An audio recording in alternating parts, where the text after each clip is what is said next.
ഈ സ്റ്റോറി നിങ്ങൾക്ക് ഇഷ്ടപ്പെട്ടാൽ സബ്സ്ക്രൈബ് ചെയ്യുക. അധ്യായം 39. ഭാവനയും ധ്രുവും ലിവിംഗ് റൂമിൽ സ്വാമിനാഥനും ചേതനും വേണ്ടി കാത്തിരിക്കുകയായിരുന്നു. അവർ ഓരോരുത്തരും വെവ്വേറെ ആവശ്യങ്ങൾക്കാണ് അവിടെ വന്നതെങ്കിൽ കൂടിയും സ്വാമിനാഥൻ ചേതനയും കൊണ്ട് ഓഫീസിലേക്ക് പോയതിനാൽ അദ്ദേഹം തിരിച്ചു വരുന്നതിനായി കാത്തിരിക്കുകയായിരുന്നു അവർ. നീ അടയ്ക്കരുവി, ശരിക്കും ആ ചേതൻ ഡോൺ 5 സ്റ്റേജിലാണോ? ധ്രുവ് സംശയത്തോടെ ചോദിച്ചു. അച്ഛന്റെ നിർബന്ധം കൊണ്ട് മാത്രമാണ് ചിത്രകല പഠിക്കാൻ ധ്രുവ് ഇവിടെ വന്നത്. സത്യത്തിൽ അവന്റെ ഇഷ്ടം ശരീരബലം വർദ്ധിപ്പിക്കുന്ന ആയോധന കലകളോടാണ്. ചെറിയ പ്രായത്തിൽ തന്നെ ഡോൺ 5 സ്റ്റേജിൽ എത്തിച്ചേർന്നയാൾ താൻ മാത്രമാണെന്നുള്ള അഭിമാനത്തിൽ ഇരിക്കുകയായിരുന്നു അവൻ. എന്നാൽ കാണാൻ അത്ര വലിയ പ്രായം തോന്നിക്കാത്ത ചേതൻ തന്നെ പോലെ തന്നെ ഡോൺ 5 സ്റ്റേജിലെ ഒരാളാണെന്നുള്ളത് അവന് വിശ്വസിക്കാൻ കഴിഞ്ഞില്ല. അതൊന്നും എനിക്കറിയില്ല. ഞാൻ ചേട്ടനെ ആദ്യമായി കാണുന്നത് തന്നെ ഇന്ന് അദ്ദേഹം എന്റെ കടയിൽ വന്നപ്പോഴാണ്. കടയിൽ വന്ന് ഡോൺ 6 സ്റ്റേജിന്റെ ബുക്കാണ് ചോദിച്ചത്. അപ്പോൾ എന്തായാലും ഡോൺ 5 സ്റ്റേജിലായിരിക്കണമല്ലോ. ഭാവന മറുപടി പറഞ്ഞു. ഇയാളെന്താ അത്ര വലിയ സംഭവമാണോ? വരട്ടെ, ഞാൻ കാണിച്ചു കൊടുക്കുന്നുണ്ട്, ധ്രുവ് മനസ്സിൽ പറഞ്ഞു. അവൻ ചേതനുമായി പന്തയം വെക്കാൻ ആഗ്രഹിച്ചു. പെട്ടെന്ന് ആരോ വരുന്നതിന്റെ കാലടി ശബ്ദം കേട്ടതും അവർ ഇരുവരും തിരിഞ്ഞു നോക്കി. അവിടേക്ക് നടന്നു വരുന്ന സ്വാമിനാഥനെയും ചേതനെയും അവർ കണ്ടു. പെട്ടെന്നാണ് സ്വാമിനാഥനെ അവർ ശ്രദ്ധിച്ചത്. ഇവിടുന്ന് അകത്തേക്ക് പോകുമ്പോൾ യാതൊരു കുഴപ്പവും ഇല്ലാതിരുന്ന സ്വാമിനാഥനെ ഇപ്പോൾ കാണാൻ കാറ്റുപോയ ബലൂൺ പോലെയായിരുന്നു. അയാളുടെ വസ്ത്രം ആകെ അലങ്കോലമായിരുന്നു. അത് മാത്രമല്ല, അദ്ദേഹത്തിന്റെ വായുടെ അരികിലായി രക്തത്തിന്റെ പാടുണ്ടായിരുന്നു. സ്വാമിനാഥനെ അത്തരമൊരു അവസ്ഥയിൽ കണ്ട ഭാവനയും ധ്രുവും അമ്പരന്ന് പരസ്പരം നോക്കി. ഇത്രയും ബഹുമാന്യനായ സ്വാമിനാഥൻ സാറിനെ ആരായിരിക്കും അടിച്ചിങ്ങനെ പരുവമാക്കിയത്? അദ്ദേഹത്തെ തല്ലാൻ മാത്രം ഇവിടെ ആർക്കാണ് ധൈര്യമുള്ളത് എന്നിങ്ങനെ പല പല ചോദ്യങ്ങൾ അവരുടെ മനസ്സിലൂടെ കടന്നുപോയി. സാറിന് എന്താ പറ്റിയേ? Any problem? ഭാവനയും ധ്രുവും ഒരുമിച്ച് ചോദിച്ചു. എനിക്ക് കുഴപ്പമൊന്നുമില്ല, ഐ എം ഫൈൻ എന്ന് പറഞ്ഞ് പുഞ്ചിരിക്കാൻ ശ്രമിച്ചുകൊണ്ട് സ്വാമിനാഥൻ അവർക്കെതിരായുള്ള സോഫയിൽ വന്നിരുന്നു. ചേതൻ തന്റെ ശക്തി മനസ്സിലാക്കാതെ തന്നെ അബദ്ധത്തിൽ എടുത്ത് എറിഞ്ഞു എന്നൊക്കെ അവരെ പറഞ്ഞ് മനസ്സിലാക്കാൻ ഒരുപാട് സമയമെടുക്കും എന്നുള്ളത് കൊണ്ട് സ്വാമിനാഥൻ അവരുടെ ആ ചോദ്യത്തിൽ നിന്നും ഒഴിഞ്ഞു മാറി.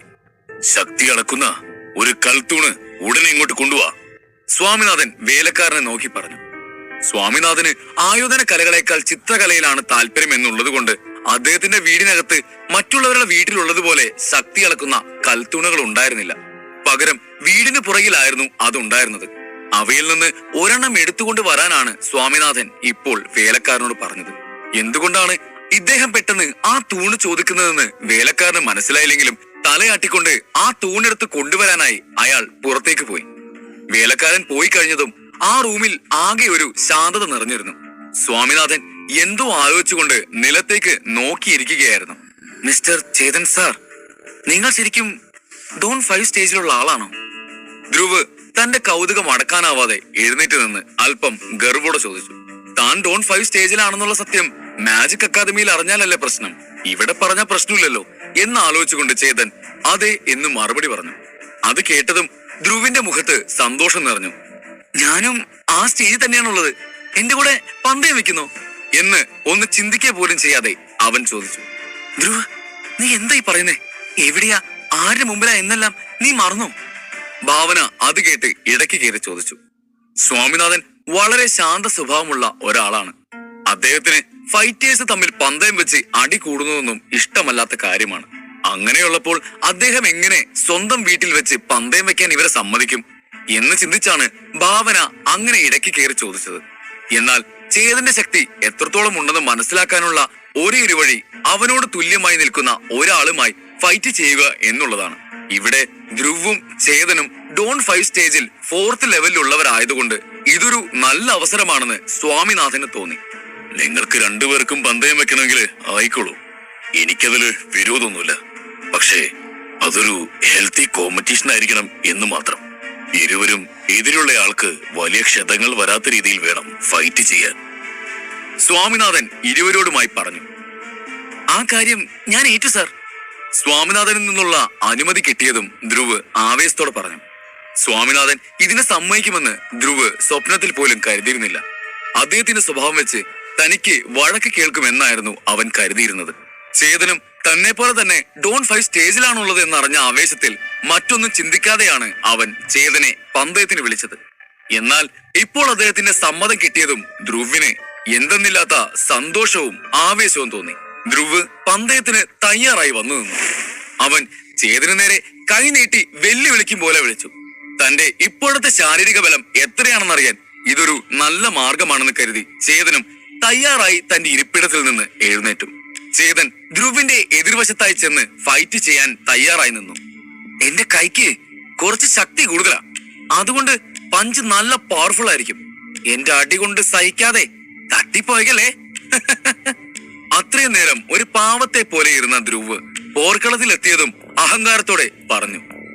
അവന്റെ മട്ടും ഭാവവും ഒക്കെ ആകെ അങ്ങ് മാറിയിരുന്നു. അവൻ മുഷ്ടി ചുരട്ടി ഒരു കാല് പിന്നിലേക്ക് വെച്ച് പഞ്ച് ചെയ്യാൻ തയ്യാറായി പൊസിഷനിൽ നിന്നു.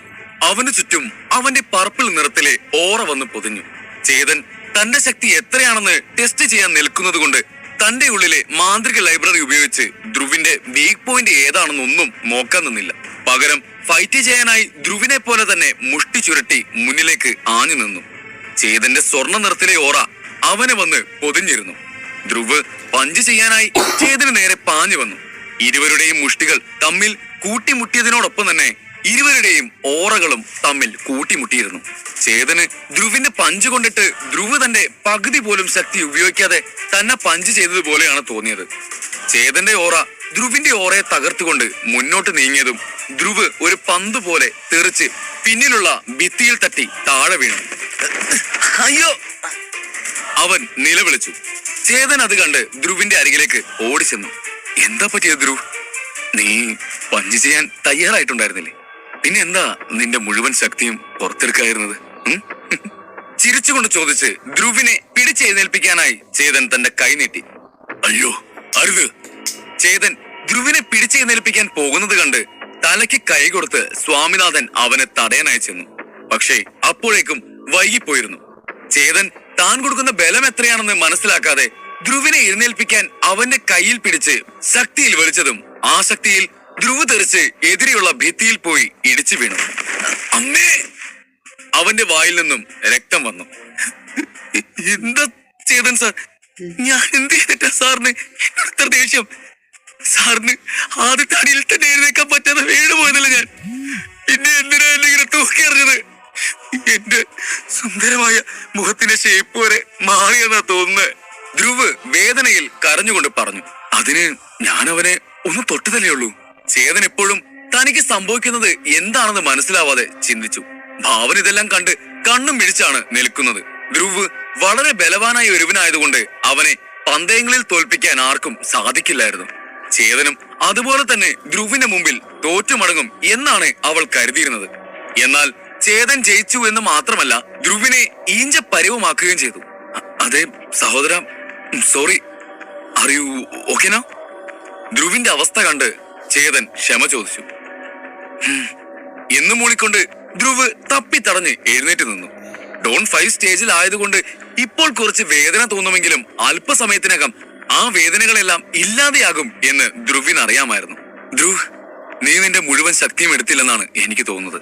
അതുപോലെ ഞാനും അറിയാതെ നിന്നെ ശക്തിയിൽ പഞ്ച് ചെയ്തോ എന്നൊരു സംശയം. അതുകൊണ്ട് നമുക്കൊരു റൗണ്ട് കൂടെ നോക്കിയാലോ? ചേതൻ തിരക്കി. എന്ത്? ഇനി ഒരു റൗണ്ട് കൂടിയോ? ഇയാൾക്ക് എന്നെ കൊല്ലാൻ വല്ല ഉദ്ദേശമുണ്ടോ? ചേതന്റെ ചോദ്യം കേട്ടതും ധ്രുവ് ചിന്തിച്ചു. എന്റെ പൊന്നോ, വേണ്ട, വേണ്ടാത്തോണ്ടാ. ചേതൻ സാർ തന്നെയാ എന്നേക്കാൾ പവർഫുള്ള്. അതെനിക്ക് ആദ്യത്തെ പഞ്ച് കൊണ്ട് തന്നെ മനസ്സിലായി. അതുകൊണ്ട് ആളെ വിട്. ധ്രുവ് ചേതനെ നോക്കി കൈ കൂപ്പിക്കൊണ്ട് പറഞ്ഞു. ധ്രുവ്, എന്താ ഇങ്ങനെയൊക്കെ പറയുന്നത്? ഇതൊരു ഫ്രണ്ട്ലി കോമ്പറ്റീഷൻ അല്ലേ? ഒരു തവണ കൂടി മത്സരിച്ച് നോക്കുന്നതിൽ എന്താ പ്രശ്നം? അതുമല്ല, എന്നെ സാറിനൊക്കെ വിളിച്ച് വലിയ മനുഷ്യനാക്കല്ലേ. ഞാൻ നിന്നേക്കാൾ കുറച്ച് വയസ്സിന് മൂത്തതാണെന്ന് മാത്രമേ ഉള്ളൂ. ചേതൻ ധ്രുവിനോട് പറഞ്ഞു. സ്വാമിനാഥൻ സാർ താൻ അദ്ദേഹത്തിന്റെ ഫ്രണ്ടാണ് എന്നൊക്കെ പറഞ്ഞതുകൊണ്ടാവും ധ്രുവ് തന്റെ അടുത്ത് മുഴുവൻ ശക്തിയും പ്രയോഗിക്കാത്തത് എന്നാണ് ചേതൻ കരുതിയിരുന്നത്. അതുകൊണ്ട് തന്നെയാണ് ചേതൻ വീണ്ടും അവനെ മത്സരത്തിന് വിളിച്ചത്. പക്ഷേ അത് കേട്ടതും ധ്രുവിന്റെ ശരീരം അവൻ അറിയാതെ തന്നെ ഒന്ന് വിറച്ചു പോയിരുന്നു. തന്റെ മാനം കാക്കാൻ വേണ്ടി വീണ്ടും ചേതന്റെ അടുത്ത് മത്സരത്തിന് ചെന്നാൽ തന്റെ ജീവൻ വരെ പോകാൻ സാധ്യതയുണ്ടെന്ന് ധ്രുവ് മനസ്സിലാക്കി. ചേതന്റെ ശക്തി എത്രയുണ്ടെന്ന് തനിക്ക് ഗണിച്ചു പോലും നോക്കാൻ പറ്റാത്ത സ്ഥിതിക്ക് വീണ്ടും ഒരു മത്സരത്തിന് പോകാത്തതാണ് ബുദ്ധി എന്ന് അവൻ കരുതി. ഞാൻ അറിയാതെ പന്തയത്തിന് വിളിച്ചു പോയതാണ്, എന്നോട് ക്ഷമിക്കണം. സാറിന്റെ ഒരു പഞ്ചിന് തന്നെ ഞാൻ നക്ഷത്രം എണ്ണി. ഇനി ഒരു റൗണ്ട് കൂടി എന്റെ ബോഡി താങ്ങില്ല എന്ന് ധ്രുവ് പറഞ്ഞുകൊണ്ടിരിക്കുമ്പോൾ വേലക്കാരൻ ഒരു കൽത്തൂണും കൊണ്ട് അവിടേക്ക് വന്നു. ധ്രുവിന്റെ സംസാരം കേട്ട് അവിടെ നടന്നത് എന്താണെന്ന് മനസ്സിലാവാതെ വേലക്കാരൻ അവർ ഇരുവരെയും നോക്കി. ശരി ശരി, പന്തയം വെച്ചതൊക്കെ മതി. ധ്രുവിന് നല്ല ക്ഷീണം കാണും, അവൻ റെസ്റ്റ് എടുക്കട്ടെ. ഇപ്പോൾ ദാ കൽത്തൂണ് കൊണ്ടുവന്നിട്ടുണ്ടല്ലോ, നിന്റെ പവർ നമുക്ക് അതിൽ ടെസ്റ്റ് ചെയ്യാം. സ്വാമിനാഥൻ ഇടയ്ക്ക് കയറി പറഞ്ഞു. ധ്രുവിന്റെ അവസ്ഥയും സ്വാമിനാഥൻ പറഞ്ഞതും കേട്ട് ചേതൻ വീണ്ടും ഒരു മത്സരത്തിന് നിൽക്കാതെ പിൻവാങ്ങി. അവൻ കൽത്തൂണിന്റെ അടുത്ത് ചെന്ന് പഞ്ച് ചെയ്യാൻ തയ്യാറായി. കഴിഞ്ഞ തവണ ചേതൻ അവന്റെ പവർ ടെസ്റ്റ് ചെയ്തപ്പോൾ 8 ടണ്ണായിരുന്നു അവന്റെ പവർ. അതിനുശേഷം അവൻ ടെസ്റ്റ് ചെയ്തിട്ടുണ്ടായിരുന്നില്ല. കൽത്തൂണിയുടെ എത്തിയ സ്ഥിതിക്ക് ഇനി എന്താ നോക്കി നിൽക്കുന്നേ, പഞ്ച് ചെയ്താ. സ്വാമിനാഥൻ ചിരിച്ചുകൊണ്ട് പറഞ്ഞു. അത് കേട്ട് ശരിയെന്ന് തലയാട്ടി ചേതൻ തന്റെ പാതി ശക്തി മാത്രം പുറത്തെടുത്ത് പഞ്ച് ചെയ്തു. അവന്റെ പഞ്ചിന് ശക്തിയിൽ ആ കൽത്തൂണ് ആകെയൊന്ന് കുലുങ്ങി. അതിൽ 4 എന്ന് തെളിഞ്ഞതും ചേതൻ തിരിഞ്ഞു. എനിക്കറിയാമായിരുന്നു എന്റെ ശക്തി 4 ടണ്ണാണെന്നുള്ളത് എന്ന് ചിരിച്ചുകൊണ്ട് പറഞ്ഞു. പക്ഷേ അവിടെ ഉണ്ടായിരുന്ന ബാക്കിയുള്ളവരുടെ എല്ലാം മുഖഭാവം കണ്ടതും ചേതനാകെ ആശങ്കയിലായി. പ്രേതത്തെ കണ്ടതുപോലെയായിരുന്നു അവരെല്ലാം ചേതനെ നോക്കിയത്. അവരുടെ എല്ലാം കണ്ണിപ്പോൾ താഴേക്ക് വീഴുമെന്ന അവസ്ഥയിലായിരുന്നു. എന്താ എല്ലാവരും ഇങ്ങനെ നോക്കുന്നേ? ഇനി ഞാൻ പഞ്ച് ചെയ്തപ്പോ എന്റെ പാന്റ് വല്ലതും കീറിയോ? സംശയത്തോടെ ചോദിച്ചുകൊണ്ട് ചേതൻ തന്റെ പാന്റിലേക്ക് നോക്കി. തൂണിലേക്ക് നോക്ക്, തൂണിലേക്ക് നോക്ക്. ഭാവന ഞെട്ടൽ വിട്ടുമാറാതെ പറഞ്ഞു. തൂണിലെന്താ? അതിൽ 4 ടണ്ണ് കാണിച്ചത് ഞാൻ കണ്ടതാണല്ലോ. ചേതൻ കാര്യം മനസ്സിലാക്കാതെ ചോദിച്ചുകൊണ്ട് തിരിഞ്ഞു നോക്കി. കൽത്തൂണിലെ സ്ക്രീൻ കണ്ടതും ചേതന്റെ കണ്ണുകൾ വിടർന്നു വന്നു. അതിൽ അവൻ നേരത്തെ കണ്ട 4ന്റെ കൂടെ തന്നെ 9ഉം തെളിഞ്ഞു വന്നിരുന്നു. 49 ടൺ. എന്റെ പവർ 49 ടണ്ണോ? ചേതൻ വാ പൊളിച്ചു നിന്നുകൊണ്ട് ചോദിച്ചു. കഴിഞ്ഞ തവണ അത് 8 ടണ്ണായിരുന്നു, പക്ഷേ ഇപ്പോൾ 49 ടണ്ണായിരിക്കുന്നു. അത് മാത്രവുമല്ല, ചേതൻ തന്റെ മുഴുവൻ ശക്തിയും ഉപയോഗിക്കാതെയാണ് ഈ 49 ടൺ കാണിക്കുന്നത്. അപ്പോൾ മുഴുവൻ ശക്തിയും എടുത്താലോ? ഇത്ര പെട്ടെന്ന് 8 ടണ്ണിൽ നിന്ന് 49 ടണ്ണിലേക്ക് എത്താൻ സാധിക്കും എന്ന ഞെട്ടലിലായിരുന്നു ചേതൻ. അവൻ മുഴുവൻ ശക്തിയും എടുത്തിരുന്നെങ്കിൽ എങ്ങനെ പോയാലും അവന്റെ ശക്തി 100 ടണ്ണുണ്ടാവും. ഡോൺ 5 സ്റ്റേജിലുള്ള ഒരു ഫൈറ്ററുടെ ശക്തി 4 ടണ്ണാണ്. എന്തിന് ഡോൺ 6 കഴിഞ്ഞ ഒരാളുടെ പവർ വരെ 80 ടണ്ണാണ്. അപ്പോൾ ഇതെങ്ങനെ സാധ്യമാവും? ചേതനേക്കാൾ വലിയ ഞെട്ടലിലായിരുന്നു ധ്രുവ് ഉണ്ടായിരുന്നത്. ഇവനെയാണോ ദൈവമേ ഞാൻ പോയി പന്തയത്തിന് വിളിച്ചത്? ഇപ്പോഴും ജീവനോടുള്ളത് തന്നെ ആരോ ചെയ്ത പുണ്യം. ധ്രുവ് നെഞ്ചിൽ കൈവച്ച് വാ പൊളിച്ചു നിന്നു.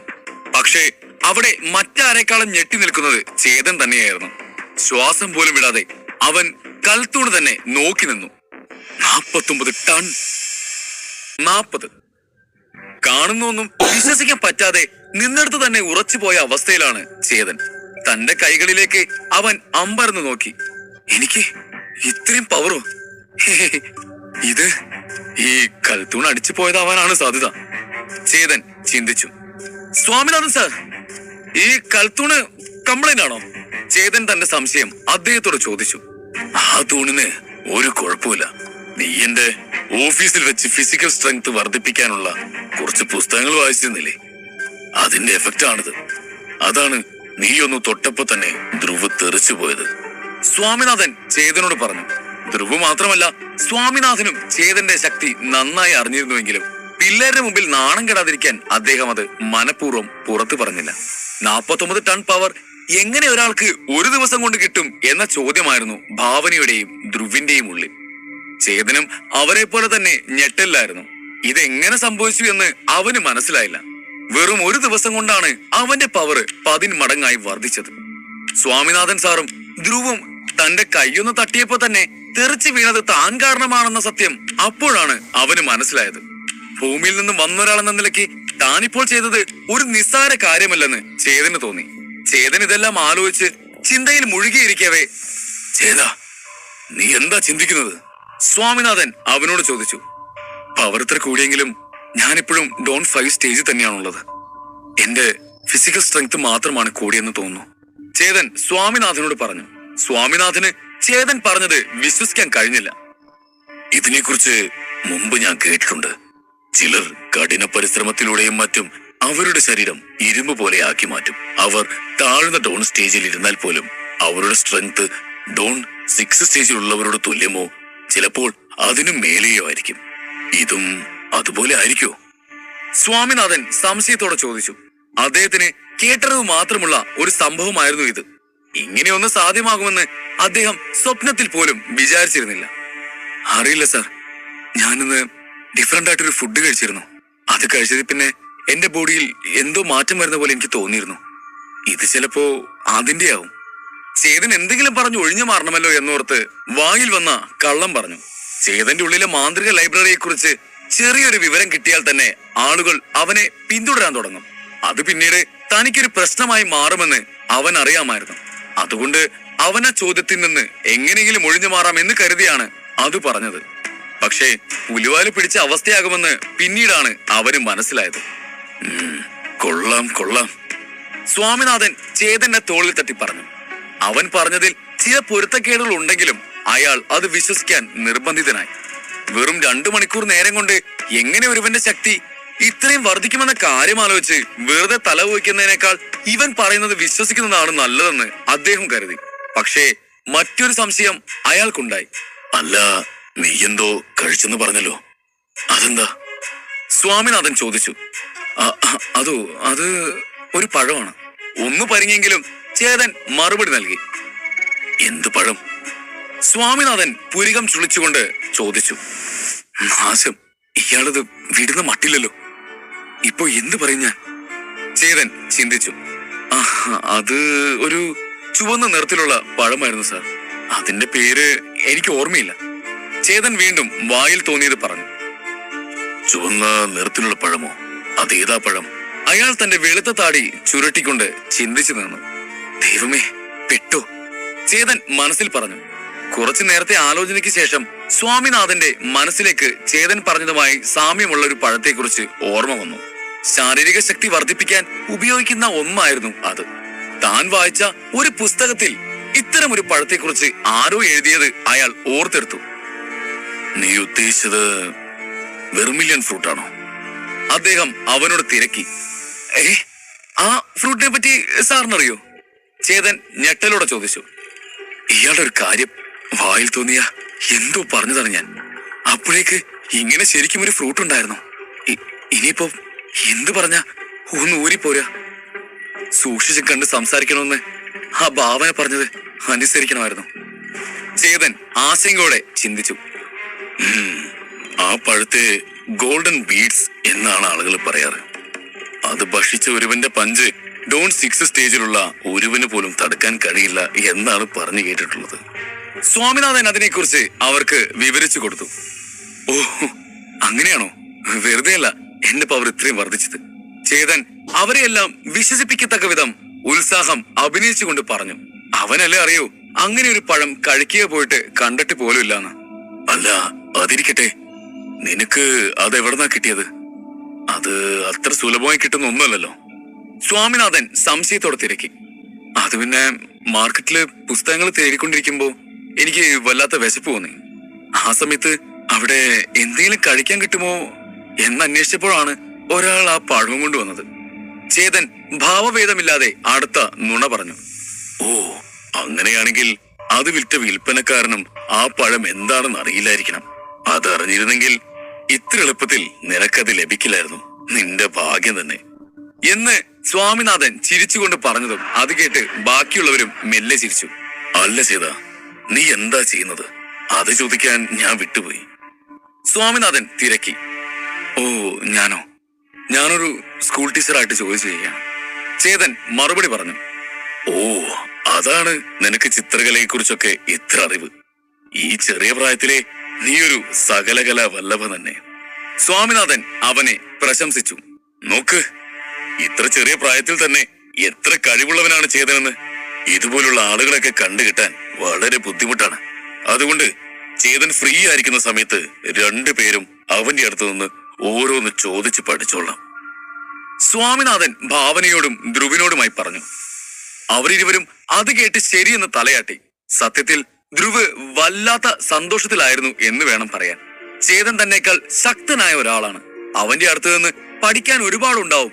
സ്വാമിനാഥൻ സാർ ചോദിക്കാതെ തന്നെ തനിക്ക് അതിനുള്ള ഒരു അവസരം ഒരുക്കി തന്നതുപോലെയാണ് ധ്രുവിന് തോന്നിയത്. താൻ ഇവിടെ വന്നിട്ട് ഒരുപാട് സമയമായി എന്ന് മനസ്സിലാക്കിയ ചേതൻ അവരോട് യാത്ര പറഞ്ഞ് പോകാൻ തയ്യാറായി. സർ, ഞാൻ അറിയാതെ വന്ന് സാറിന് സമയം ഒരുപാട് നഷ്ടമാക്കിയെന്നറിയാം. എന്നോട് ക്ഷമിക്കണം. ഇനിയും സാറിനെ ബുദ്ധിമുട്ടിക്കുന്നില്ല. ഞാൻ ഇറങ്ങിയ പിന്നീട് ഒരിക്കലും ഇങ്ങോട്ട് വരാം, ചേതൻ അദ്ദേഹത്തോട് പറഞ്ഞു. അതൊന്നും സാരമില്ല ചേതാ. നീ വന്ന കാര്യം സാധിച്ചില്ല എന്നുള്ള വിഷമമാണ് എനിക്ക്. എന്റെ അടുത്ത് ഡോൺ 6 കുറിച്ചുള്ള കുറച്ച് പുസ്തകങ്ങൾ മാത്രമല്ലേ ഉള്ളൂ. രാജാവ് കൊട്ടാരത്തിലില്ല. അദ്ദേഹം തിരിച്ചെത്തിയാൽ നിനക്ക് ഞാൻ റോയൽ ലൈബ്രറിയിലേക്ക് കയറാനുള്ള അനുവാദം വാങ്ങിവെക്കാം. അവിടെ നിനക്ക് ആവശ്യമുള്ള എല്ലാ പുസ്തകങ്ങളും ഉണ്ടാവും.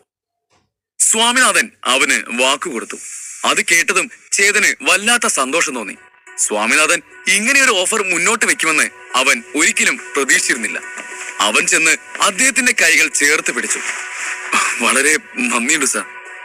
ഞാൻ സാറിനോട് എപ്പോഴും കടപ്പെട്ടവനായിരിക്കും, അവൻ നന്ദിയോടെ പറഞ്ഞു. ഡോൺ 6 സ്റ്റേജിന്റെ പുസ്തകങ്ങൾ റോയൽ ലൈബ്രറിയിൽ ഉണ്ടാകുമെന്ന് അവന് ഉറപ്പാണ്. സ്വാമിനാഥന്റെ സഹായത്തോടെ അവിടെ കയറാൻ പറ്റിയാൽ തനിക്ക് ആവശ്യമായ എല്ലാ പുസ്തകങ്ങളും തന്റെ ഉള്ളിലെ മാന്ത്രിക ലൈബ്രറി ഉപയോഗിച്ച് മനസ്സിൽ പതിപ്പിക്കാം എന്ന് അവൻ ഓർത്തു. നന്ദിയൊക്കെ എന്തിനാ ചെയ്ത? നീ എന്റെ സുഹൃത്തല്ലേ. ഒരു സുഹൃത്തിന് വേണ്ടി ഇത്രയെങ്കിലുമൊക്കെ ഞാൻ ചെയ്യണ്ടേ? ശരി, സമയം കളയണ്ട, ഇറങ്ങിക്കോളൂ. സൂക്ഷിച്ചു പോണം കേട്ടോ, അദ്ദേഹം ചേതന്റെ തോളിൽ തട്ടിക്കൊണ്ട് പറഞ്ഞു. അവരോട് വിട പറഞ്ഞ് ചേതൻ അവിടെ നിന്നും പുറത്തേക്ക് ഇറങ്ങി. തിരികെ അവന്റെ വീട്ടിലേക്കുള്ള വഴിയാകെ നിലാവെളിച്ചം കൊണ്ട് നിറഞ്ഞിരുന്നു. അവന് വിശപ്പ് അനുഭവപ്പെടാൻ തുടങ്ങി. ചേതൻ തന്റെ കയ്യിലെ വാച്ചിൽ സമയം നോക്കി. സമയം 12 മേലെ ആയിരുന്നു. സാധാരണ ആളുകളെ പോലെ ആയിരുന്നെങ്കിൽ ഇപ്പോൾ ചേതന് വല്ലാത്ത ക്ഷീണം തോന്നേണ്ടതാണ്. പക്ഷേ തനിക്ക് കിട്ടിയ പുതിയ ശക്തി മൂലം അവന്റെ മനസ്സും ശരീരവും ഒരുപോലെ ഊർജ്ജസ്വലമായിരുന്നു. സ്വാമിനാഥൻ സാറിന്റെ വീട്ടിലേക്ക് പോയത് വെറുതെ ആയില്ലെന്ന സന്തോഷത്തിൽ ചേതൻ വീട്ടിലേക്ക് നടന്നു. ചേതന്റെ ശരീരം അവൻ ആഗ്രഹിച്ചതുപോലെ തന്നെ ബലമുള്ളതായി മാറിയിരുന്നു. ഇപ്പോൾ ഒരു ഡോൺ 6 സ്റ്റേജിലുള്ള ഒരാളെ നേരിടേണ്ടി വന്നാൽ പോലും ചേതനെ തോൽപ്പിക്കാൻ അവർക്ക് സാധിക്കില്ല. അതുമാത്രമല്ല, ഡോൺ 6 സ്റ്റേജിനെ കുറിച്ചുള്ള ചില പുസ്തകങ്ങളും അവന് കിട്ടിയിരുന്നു.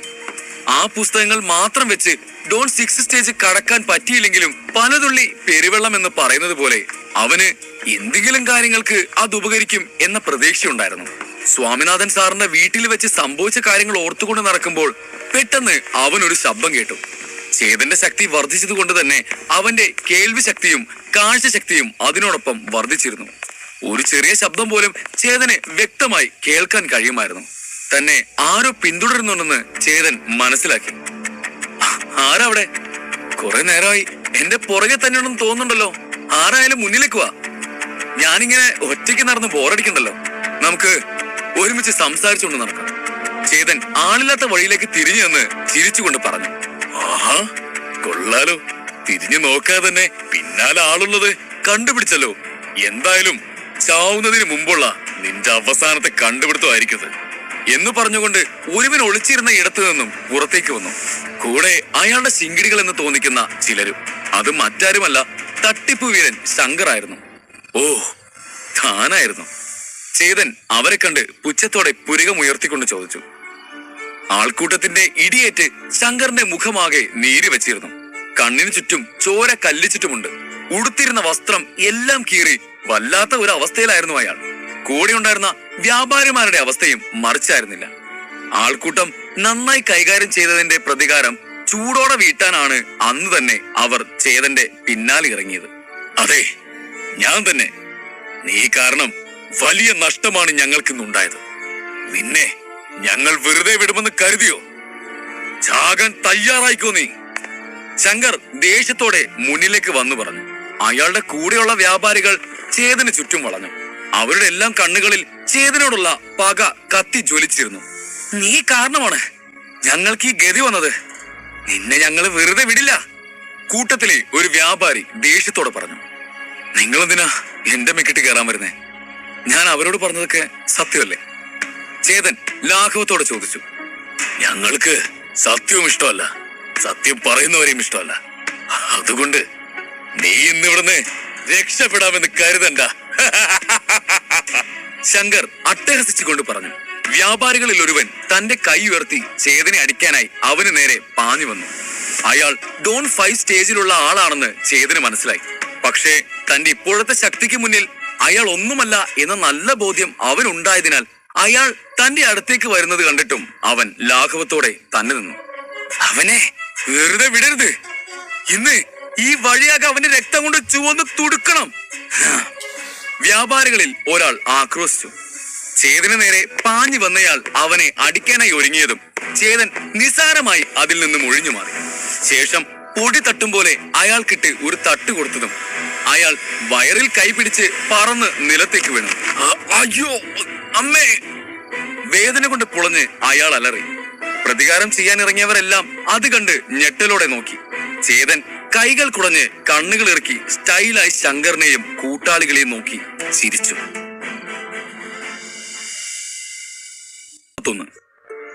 നിലത്ത് വീണ് കിടന്ന് വേദന കൊണ്ട് പുളയുന്ന തന്റെ ശിങ്കിടിയെ ശങ്കർ ഞെട്ടലോടെ നോക്കി. ബാക്കിയുള്ള വ്യാപാരികളും അത് കണ്ട് പകച്ചു നിൽക്കുകയായിരുന്നു. എന്നാൽ ചേതനാവട്ടെ ഒന്നും സംഭവിച്ചിട്ടില്ലാത്ത മട്ടിലാണ് നിന്നിരുന്നത്. അവൻ ചില്ലറക്കാരനല്ലെന്ന് ശങ്കറിന് മനസ്സിലായി. ഒരാളെ വീഴ്ത്തിയെന്ന് വെച്ച് നീ അത്ര വലിയ ആളായി എന്നൊന്നും വിചാരിക്കണ്ട. നിന്റെ കഥ ഉടൻ കഴിയും, ശങ്കർ പരിഹാസത്തോടെ പറഞ്ഞു. തന്റെ അരികിൽ നിൽക്കുന്ന തടിമാടനായ ഒരുവനെ നോക്കി ചേതന് നേരെ തല വെട്ടിച്ചു. അയാൾ ചേതനെ ലക്ഷ്യം വെച്ച് നടന്നു. അയാളുടെ മനസ്സിൽ ചേതനോട് അടങ്ങാത്ത പകയുണ്ടായിരുന്നു. അവൻ കാരണമാണ് അയാളുടെ കച്ചവടം മുഴുവൻ നശിച്ചത്. ഇപ്പോൾ മാർക്കറ്റിൽ കാല് കുത്താൻ കഴിയാത്ത അവസ്ഥയാണ്. അത് മാത്രവുമല്ല, ജനങ്ങളുടെ കയ്യിൽ നിന്നും ചേതൻ കാരണം നല്ല അടിയും കിട്ടിയിരുന്നു. ഇതെല്ലാം ഓർക്കും തോറും വ്യാപാരിയുടെ ഉള്ളിൽ ചേതനോടുള്ള ദേഷ്യം കൂടിക്കൊണ്ടിരുന്നു. പെട്ടെന്ന് തീർത്തേക്ക്, നമുക്ക് ഇതിലും പ്രധാനപ്പെട്ട പല കാര്യങ്ങളും ചെയ്യാനുണ്ട്. ശങ്കർ പറഞ്ഞതും അയാൾ തലയാട്ടി ചേതനെ രൂക്ഷമായി നോക്കി. ചേതനെ അടിക്കുവാനായി അവന്റെ നേരെ ചെന്നു. അയാളുടെ മനസ്സിൽ ചേതനോടുള്ള പക കത്തി ജ്വലിക്കുന്നുണ്ടെങ്കിലും ചേതന്റെ അടുത്തേക്ക് എത്തും തോറും ഉള്ളിൽ ഒരു ചെറിയ ഭയം വരാതിരുന്നില്ല. ചേതന്റെ പക്കൽ നിന്നും നേരത്തെ അടി കിട്ടിയ തന്റെ കൂട്ടാളി ഇപ്പോഴും നിലത്ത് കിടന്ന് വേദന കൊണ്ട് പുളയുകയാണ്. അയാൾ ആ നിലത്ത് കിടക്കുന്നവനെ ഒന്ന് നോക്കി, എന്നിട്ട് കണ്ണുകൾ അടച്ച് തന്റെ മനസ്സ് ഏകാഗ്രമാക്കി തന്റെ ശക്തി പുറത്തെടുക്കാൻ ശ്രമിച്ചു. അയാളുടെ ഉള്ളിൽ നിന്നും ഒരു നേരിയ നീല വെളിച്ചം പോലെ അയാളുടെ ഓറ പുറത്തേക്ക് വന്നു. ആ ഓറ വലുതായി ഒരു ഭീമാകാരനായ പരുന്തിന്റെ രൂപത്തിലേക്ക് മാറി. അത് കണ്ട ചേതന്റെ കണ്ണുകൾ വിടർന്നു. അയാൾ ഒരു ഡോൺ 6 സ്റ്റേജ് ഫൈറ്റർ ആയിരുന്നു. അതായത് മാജിക് സ്കൂളിലെ മേലധികാരികളുടെ ശക്തിക്ക് തുല്യമായ ശക്തിയുള്ള ഒരാൾ. ഡോൺ 6 സ്റ്റേജിൽ എത്തിയവരുടെ ഓറ വളരെ ശക്തിയേറിയതായിരുന്നു. അവർക്കതിനെ ഇഷ്ടമുള്ള രൂപത്തിലേക്കും ഭാവത്തിലേക്കും ആക്രമിക്കാനായി ഉപയോഗിക്കാൻ കഴിയുമായിരുന്നു. അമ്പു, ഇവൻ കൊള്ളാം. ഇത് തന്നെയാണ് തന്റെ പുതിയ ശക്തികൾ പരീക്ഷിച്ചു നോക്കാനുള്ള സുവർണാവസരം, ചേതൻ മനസ്സിൽ കരുതി. ഇതേ സമയം അയാൾ തന്റെ കണ്ണുകൾ തുറന്നു. എന്താ, നിനക്ക് പേടിയാകുന്നുണ്ടോടാ? ഉണ്ടെങ്കിൽ ഞങ്ങൾക്ക് നഷ്ടമായ പണം തിരികെ തന്ന് ക്ഷമ പറഞ്ഞിട്ട് ജീവനും കൊണ്ട് ഓടിക്കോ. ഇനി അതിന് സമ്മതമല്ലെങ്കിൽ ഈ ലോകത്തിൽ നിന്ന് തന്നെ പോകാൻ ഒരുങ്ങിക്കോ. താൻ ശക്തി പുറത്തെടുത്തത് ചേതൻ ആശ്ചര്യത്തിൽ കണ്ണും വിളിച്ച് നോക്കി നിൽക്കുന്നത് കണ്ട അയാൾക്ക് ഒരു ധൈര്യമൊക്കെ തോന്നി. ചേതൻ ഭയന്ന് നിൽക്കുകയാണ് എന്നാണ് അയാൾ കരുതിയത്. എന്നാൽ സത്യത്തിൽ ചേതൻ അയാളുടെ ഓറ കൊണ്ട് തീർത്ത പരുന്തിന്റെ ഭംഗി ആസ്വദിക്കുകയാണെന്ന് അവന് മാത്രമല്ലേ അറിയൂ. അപ്പൊ എങ്ങനെയാ, ക്ഷമ ചോദിക്കല്ലേ? വ്യാപാരി പരിഹാസത്തോടെ വീണ്ടും ചോദിച്ചു. അയാൾ ചോദിച്ചത് കേട്ടാണ് ചേതൻ സ്വബോധത്തിലേക്ക് വന്നത്. അവന് അയാള് പറഞ്ഞത് അത്രയും കേട്ടിട്ട് ചിരിയാണ് വന്നത്. നിങ്ങളോട് ക്ഷമ പറഞ്ഞ് നിങ്ങൾക്ക് നഷ്ടമായ പണം ഞാൻ തിരികെ തരണമെന്നോ? എന്നെ കണ്ടിട്ട് നിങ്ങൾക്കെന്താ ഒരു കഴുതിയായിട്ട് തോന്നുന്നുണ്ടോ? ഞാൻ നിങ്ങൾക്ക് അങ്ങോട്ടൊരു ഓഫർ തരാം. ജീവൻ വേണമെന്നുണ്ടെങ്കിൽ നിങ്ങൾ ചെയ്തതെല്ലാം തെറ്റാണെന്ന് ഏറ്റു പറഞ്ഞ് എന്നോട് ക്ഷമ ചോദിക്കേ. തെളിയുകയാണെങ്കിൽ ഞാൻ വെറുതെ വിടാം, ചേതൻ ഗർവോടെ പറഞ്ഞു. അത് കേട്ടതും വ്യാപാരിയുടെ കോപം അധികരിച്ചു. നിനക്ക് നിന്റെ ജീവനിൽ കൊതിയൊന്നുമില്ലേ? അയാൾ ആക്രോശിച്ചു. ഇവന് ഭ്രാന്താണെന്നാണ് തോന്നുന്നത്. നമ്മൾ ആരാ എന്താ എന്ന് മനസ്സിലാക്കാതെ നമ്മളോട് പ്രശ്നമുണ്ടാക്കിയിട്ട് ദാ ഇപ്പോ ചാവാന് തയ്യാറായി നിൽക്കുന്നു. ശങ്കർ അത് കേട്ട് പരിഹാസത്തോടെ ചിരിച്ചുകൊണ്ട് പറഞ്ഞു. നിന്നെ കണ്ടിട്ട് എനിക്ക് പാപം തോന്നുന്നു. ഉള്ളിലെ പേടി പുറത്ത് കാണിക്കുന്നില്ലെന്നേ ഉള്ളൂ. വേണമെങ്കിൽ മാപ്പ് പറഞ്ഞിട്ട് ജീവനും കൊണ്ട് പൊക്കോ, ഞങ്ങൾ ആരോടും പറയില്ല. ശങ്കർ അട്ടഹസിച്ചു. എന്നെ കണ്ടിട്ടാണോ അതോ എന്റെ അടിവാങ്ങി നിലത്ത് കിടന്ന് കരയുന്നുണ്ടല്ലോ ഒരുത്തൻ, അവനെ കണ്ടിട്ടാണോ? ഇനി അതുമല്ല, എന്റെ അടുത്തുനിന്ന് അടി വാങ്ങാൻ പോകുന്ന ദാ ഇവനെ കണ്ടിട്ടാണോ? ആരെ കണ്ടിട്ടാ ശങ്കർ സാറിന് ഭാവം തോന്നുന്നേ? ചേതൻ പരിഹസിച്ചു ചോദിച്ചു. ഈ നകളിക്കുന്നതിനൊക്കെ പശ്ചാത്തപിക്കും, നോക്കിക്കോടാ. ചേതനെ അടിക്കാൻ തയ്യാറായി നിൽക്കുന്ന ആ തടിമാടൻ ദേഷ്യത്തോടെ പറഞ്ഞു. ആരാ പശ്ചാത്തപിക്കാൻ പോകുന്നതെന്ന് നമുക്ക് കാണാം. ചേതൻ പുച്ഛത്തോടെ മനസ്സിലോർത്തു.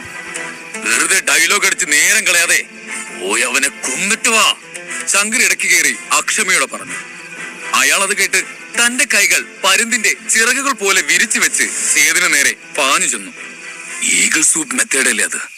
ആ പീറ ചെറുക്കനെ കൊല്ലാൻ ഇവനെന്തിനാ ഈഗിൾ സൂപ്പ് ഒക്കെ ഉപയോഗിക്കുന്നത്? അയാളെ നോക്കി നിന്നുകൊണ്ട് ശങ്കർ ചിന്തിച്ചു. ഫൈറ്റിംഗ് മെത്തേഡ്സിൽ ഏറ്റവും മാരകമായ ഒന്നാണ് ഈഗിൾ സൂപ്പ്.